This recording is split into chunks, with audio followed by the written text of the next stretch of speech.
सावधान हो जाइए, क्योंकि आज की शाम इतिहास के पन्नों में एक ऐसी हलचल लेकर आई है जिसने सदियों पुराने शक्ति संतुलन को जड़ से हिलाकर रख दिया है। यह खबर महज कागजों पर छपी कोई इबारत नहीं है, बल्कि यह उस महाप्रलय की पदचाप है जिसने वैश्विक राजनीति के सबसे सुरक्षित माने जाने वाले किलों की चूलें हिला दी हैं। कल्पना कीजिए उस मंजर की जब अटलांटिक महासागर की लहरों के नीचे एक ऐसा चक्रव्यूह रचा गया जिसने वॉशिंगटन के गलियारों में सन्नाटे का पहरा बिठा दिया और पेंटागन के भीतर रणनीतिकारों के माथे पर चिंता की लकीरें उकेर दीं। हम बात कर रहे हैं उस पल की जब अमेरिका जैसे अजय साम्राज्य को उसके अपने ही द्वार पर पहली बार एक अदृश्य और घातक चुनौती का सामना करना पड़ा। ये वही समंदर है जिसे दशकों से अमेरिकी नौसेना अपनी जागीर समझती आई थी और जहां उसकी मर्जी के बिना एक पत्ता भी नहीं हिलता था। लेकिन पिछले 24 घंटों में जो कुछ भी घटा है उसने इस घमंड को चकनाचूर कर दिया है। रडार की स्क्रीन पर उभरती लाल बिंदियाओं और कमांड सेंटर्स में गूंजते खतरे के सायरन इस बात की गवाही दे रहे थे कि यह कोई नियमित ड्रिल नहीं, बल्कि एक ऐसा मोर्चा है जो वास्तविक युद्ध की दहलीज पर खड़ा है। अमेरिकी युद्ध पोतों का वह अजेय बेड़ा जो दुनिया के किसी भी कोने में खौफ का पर्याय माना जाता है, वह आज खुद को एक ऐसे घेरे में फंसा हुआ पा रहा था जहां से निकलने का हर रास्ता बंद होता दिख रहा था। यह हमला किसी सीधे वार की तरह नहीं हुआ, बल्कि यह एक ऐसी बिसात थी जिसे शतरंज के माहिर खिलाड़ियों ने बहुत खामोशी से बिछाया था। पेंटागन के पास खबरें पहुंच रही थीं कि उत्तरी अटलांटिक में जो गतिविधियां चल रही हैं वे किसी भी सैन्य नियमावली के परे हैं। वर्षों की श्रेष्ठता के अहंकार ने शायद उन शुरुआती संकेतों को नजरअंदाज कर दिया था और अमेरिका को लगा कि उसके आंगन में उसे ललकारने की जुर्रत कोई नहीं कर सकता। लेकिन यही अति आत्मविश्वास आज उसकी सबसे बड़ी कमजोरी बनकर उभरा है। समुद्र की गहराइयों में होने वाला वह कंपन और संचार तंत्र में अचानक पैदा हुई बाधाएं किसी तकनीकी खराबी का संकेत नहीं थीं, बल्कि यह एक सोची समझी घेराबंदी थी जिसने नौसेना के सबसे अनुभवी कमांडरों को भी अचंभे में डाल दिया। धीरे धीरे सूचनाएं रिसकर सामने आने लगीं कि रूस की उत्तरी नौसेना अपनी सीमाओं से बाहर निकलकर आक्रामक मुद्रा में है, और उसी समय सुदूर पूर्व से चीनी जहाजों की रहस्यमयी मौजूदगी ने आग में घी डालने का काम किया। लेकिन इन सब से परे एक और नाम जो सुरक्षा एजेंसियों की रातों की नींद उड़ा रहा था, वह था ब्रिक्स का उदय, जिसने अब आर्थिक मंच की सीमाओं को लांघकर सैन्य समीकरणों में अपनी धमक दिखाना शुरू कर दी थी। जब दुनिया की ये उभरती और स्थापित शक्तियां एक साथ समुद्र में अपने मोहरे सजाती हैं, तो उसका मतलब सिर्फ सैन्य शक्ति का प्रदर्शन नहीं होता, बल्कि यह दुनिया की पूरी भू राजनीति के बदलने का उद्घोष होता है।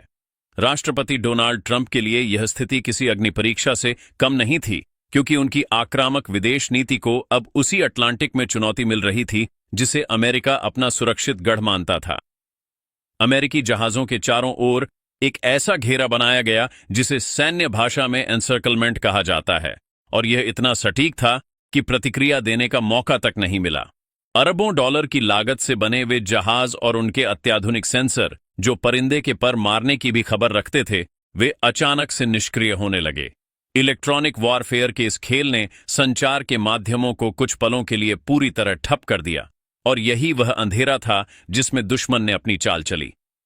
वॉशिंगटन डीसी के बंद कमरों में आपात बैठकों का दौर शुरू हो गया, जहां राष्ट्रपति ने अपने सबसे भरोसेमंद सलाहकारों और खुफिया प्रमुखों को तलब किया और यह साफ कर दिया कि खतरा दरवाजे पर दस्तक दे चुका है। यह युद्ध की एक ऐसी नई शैली थी जिसमें बिना कोई गोली चलाए और बिना किसी शोर शराबे के दुश्मन ने अपनी ताकत का एहसास करा दिया था। अमेरिकी वायुसेना को हाई अलर्ट पर रखते हुए लड़ाकू विमानों को आसमान में तैनात किया गया, लेकिन समस्या यह थी कि दुश्मन का चेहरा साफ नहीं था।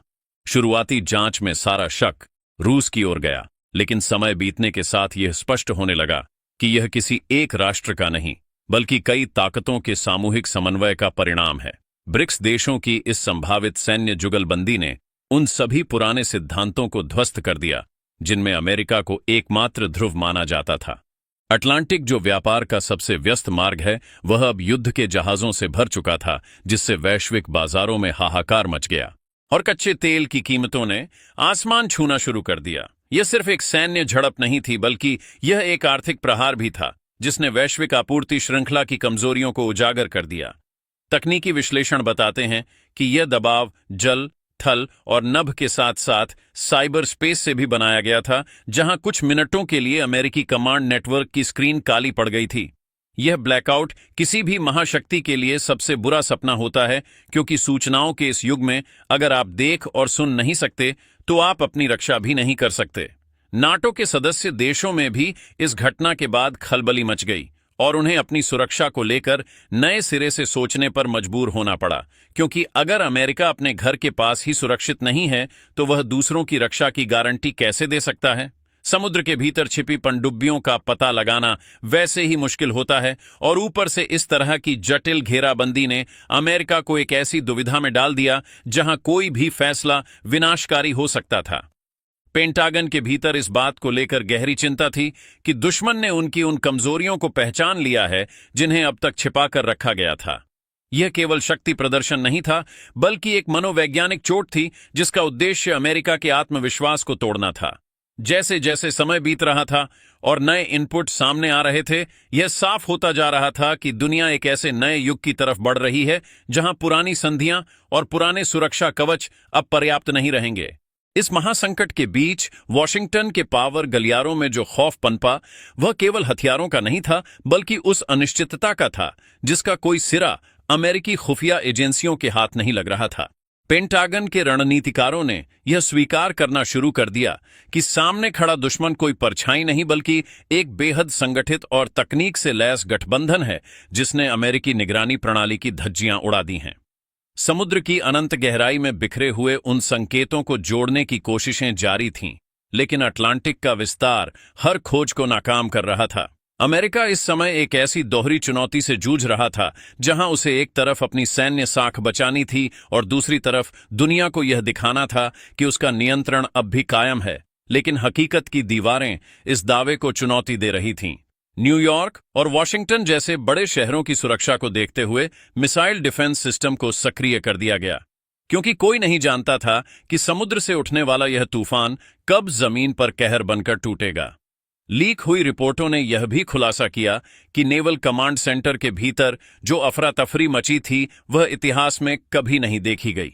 कुछ पलों के लिए जब संचार लिंक टूटा तो कमांडरों को यह तक नहीं पता था कि उनके कौन से जहाज किस स्थिति में हैं, और यही वह नाजुक मोड़ था जहां दुनिया परमाणु युद्ध की कगार पर खड़ी हो सकती थी। अमेरिका ने आनन फानन में अपने पुराने सहयोगियों का दरवाजा खटखटाया, लेकिन वहां से भी केवल सांत्वना और सतर्कता के संदेश ही मिले, क्योंकि यूरोप के देश रूस और चीन जैसे दिग्गजों के साथ सीधे टकराव का जोखिम उठाने की स्थिति में नहीं थे।